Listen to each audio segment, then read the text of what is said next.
Assalamualaikum warahmatullahi wabarakatuh. Apa kabar Coffeezen semuanya? Semoga kita selalu dalam lindungan Allah Subhanahu wa Ta'ala. Coffeezen semuanya, ada orang-orang yang berkomentar tentang video yang kemarin saya buat tentang masalah kebakaran, musibah, bencana, atau mungkin juga sebuah azab yang Allah Subhanahu wa Ta'ala timpahkan kepada Amerika. Saya tidak perlu menyebutkan tempatnya karena saya tidak mau terkena delik. Jadi kita pakai bahasa-bahasa yang menyamarkan.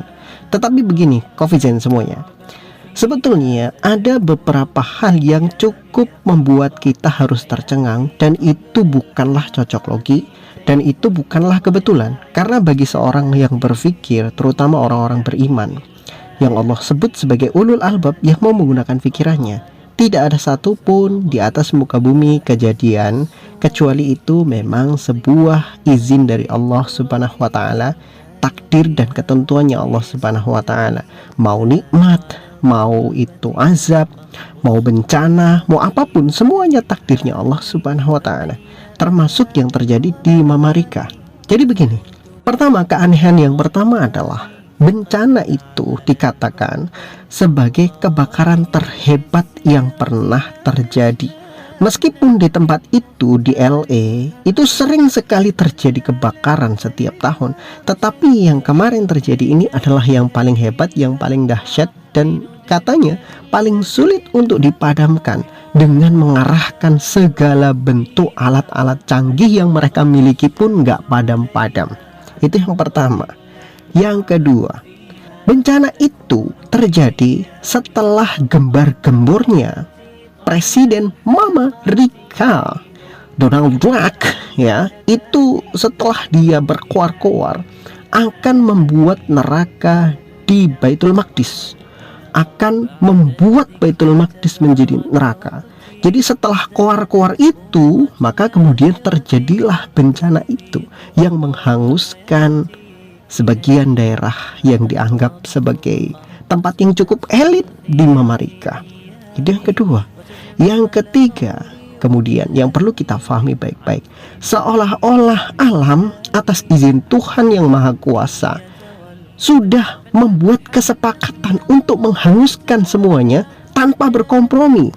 Sehingga ketika bencana itu terjadi, hidran kehabisan air, sungai-sungai tiba-tiba kehabisan air di mana-mana susah. Sudah seperti itu, angin bertiup kencang terus, seolah-olah api tidak mau padam dan angin tidak mau memadamkan api. Seolah-olah angin itu akan terus meniup api itu menjadi besar sehingga terlahap semuanya. Itu jelas ada izin dari Tuhan, sehingga Tuhan sudah mengizinkan alam menggunakan potensinya, baik apinya, baik juga anginnya, untuk menghancurkan kota tersebut.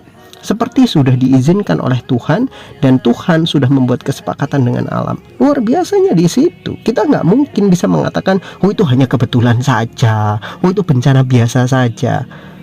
Orang yang berpikir nggak akan pernah berpikir seperti itu. Orang yang punya akal tidak akan pernah punya pikiran seperti itu. Apalagi kalau kita ngomong bahwa kita ini orang yang punya idealisme tinggi, punya nilai keadilan. Orang yang mempunyai nilai keadilan itu selalu berpikir bahwa setiap tindakan akan mendapatkan balasan. Baik mendapatkan balasan baik, buruk mendapatkan balasan buruk. Selesai. Tidak ada yang terkecuali. Tuhan pun begitu. Yang baik dibalas baik, yang buruk juga dibalas buruk. Kemudian yang ketiga, ini yang mengejutkan sekali. Setelah terjadi kebakaran yang begitu hebat, setelah diteliti kembali, ternyata luas kebakaran di LA itu sama lebarnya dengan luas Gaza, dengan luas Gaza. Hampir luasnya sama. Yang ini menandakan bahwa itu betul-betul sebuah teguran dari Tuhan kepada kita semua, baik yang mukmin maupun yang kafir. Kalau ngomong jangan sembarangan. Kalau ngomong harus hati-hati. Karena ketika seseorang mengucapkan sumpah serapah, mengucapkan kesombongan, mengumbar bahwa dia adalah yang terhebat, bisa melakukan segalanya, Tuhan Maha Hebat yang bisa menghancurkan segala bentuk makar-makar manusia. Wa makaru wa makarullah. Manusia membuat makar, Allah akan menghancurkan mereka itu dengan makarnya Allah Subhanahu wa taala yang lebih hebat. Jadi kalau manusia bisa bikin makar, Allah juga bisa. Dan Allah bisa menghancurkan makar-makar manusia itu dengan begitu hebatnya, tanpa tidak ada yang bisa menghalanginya. Sehebat apapun teknologi dan kekuatan yang dimiliki oleh Mama Rika, tetap saja tidak bisa menghalau daripada kehendak Tuhan. Kalau Tuhan sudah menghendaki tempat itu hancur, ya hancur. Seberapa hancurnya? Sama dengan lebarnya Gaza, kan gitu, sama dengan lebarnya Gaza. Kalau Tuhan sudah menghendaki, apa yang terjadi? Ya sepasti terjadi. Dan itu menjadi pelajaran bagi orang-orang beriman pertama. Yang kedua, bagi orang-orang yang mau berpikir. Yang ketiga, bagi orang-orang dolim supaya mereka berhenti dari kezalimannya. Kemudian selanjutnya, yang lebih aneh lagi di sana adalah banyak sekali rumah-rumah para pembenci Islam, termasuk para pendukung si rewel, itu yang terdampak dan terkena imbasnya, lenyap rumahnya. Salah satunya itu James Wood kalau nggak salah, itu salah satu pendukung ekstrim dari si rewel. Itu jelas-jelas mendapatkan sebuah balasan, dan itu juga banyak sekali dikritik, banyak sekali mendapatkan mendapatkan kritikan, mendapatkan sebuah hujatan. Sekarang dia merasakan bagaimana kalau kehilangan rumahnya sendiri, bagaimana kalau mereka merasakan tempat tinggal mereka digusur, tempat tinggal mereka terbakar, seperti apa. Itulah yang terjadi di Baitul Maqdis. Rakyat di sana merasakan seperti itu. Sekarang giliran mereka yang merasakannya.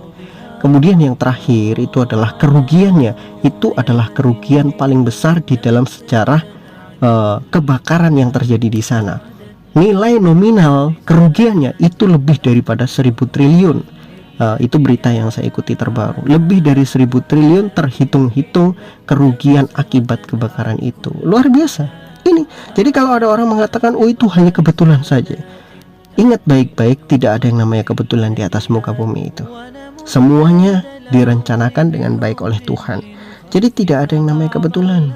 Kebetulan itu gak akan pernah ada. Kalau semuanya serba kebetulan, enak amat hidup kita gitu kan.